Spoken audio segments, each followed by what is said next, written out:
喺現今社會，家長都面對着沉重嘅壓力，包括孩子嘅興趣班、不斷上升嘅物價以及沉重嘅住屋支出等，呢啲都為家長增添咗唔少嘅負擔。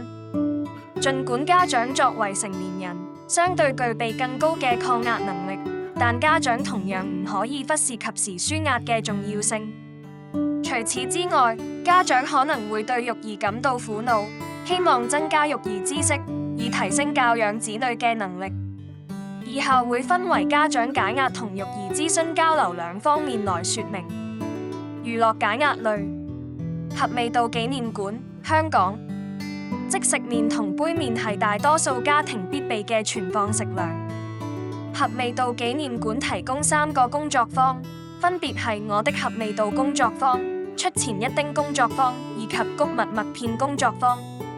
家長同小朋友可以根據自己嘅愛好嚟調配獨一無二嘅即食麵或杯麵。屯門單車遊，屯門區有唔少適合一家大細單車郊遊嘅路徑。除咗可以觀賞自然景色外，仲可以探索唔同嘅鄉村。呢次家長整合咗4條單車路線：一、洪水橋，從洪水橋出發到屯門西北一帶，途中會經過藍地大街、新慶村和紫田村。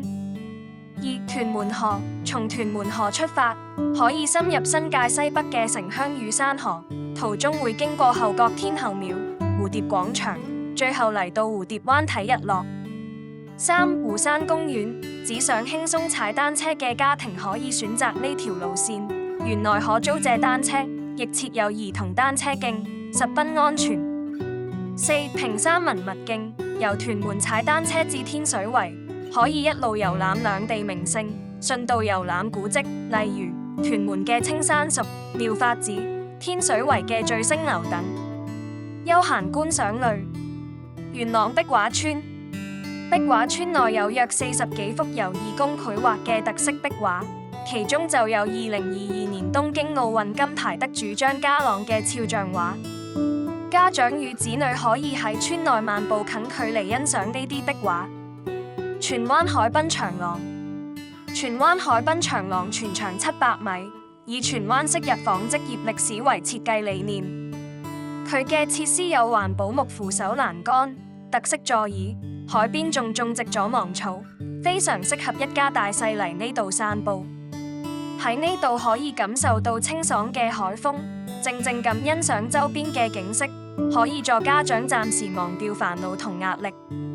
城巴人力車觀光巴士，呢個系列分為2條巴士路線，呢次為家長介紹嘅係夜景之旅，由半島酒店開往中環天星碼頭。一路上，家長同子女可以欣賞到香港嘅夜景，感受香港夜晚嘅魅力，認識香港嘅另一面。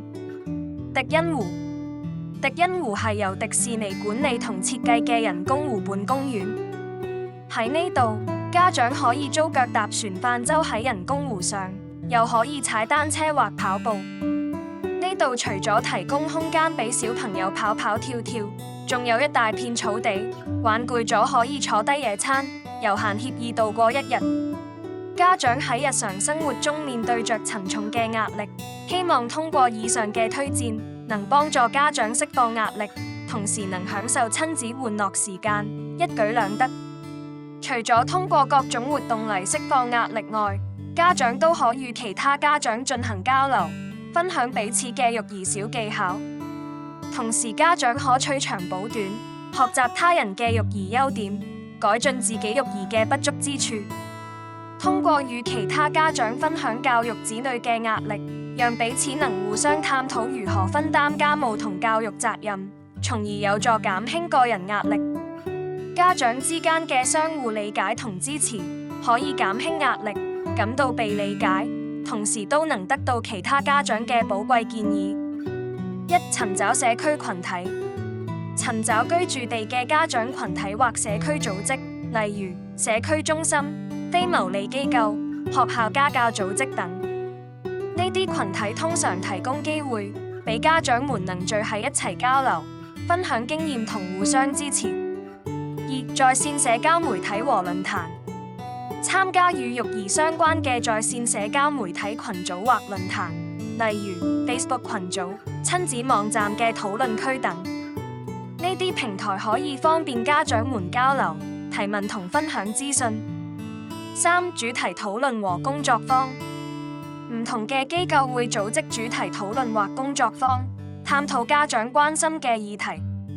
咁可以係關於育兒技巧、教育方法、挑戰應對等方面嘅討論。咁樣嘅活動可以促進知識交流同分享意見。最後，家長群體交流唔單止能夠提供實用嘅資訊同建議，仲能夠建立長久嘅友誼同支持網絡。通過同其他家長互動，可以獲得新嘅觀點同啟發。希望家長可以參考以上嘅建議同推薦，能有助舒緩沉重壓力之餘，亦能提升自己嘅育兒技巧及能力，成為一位 Children Life Balance 嘅優秀家長。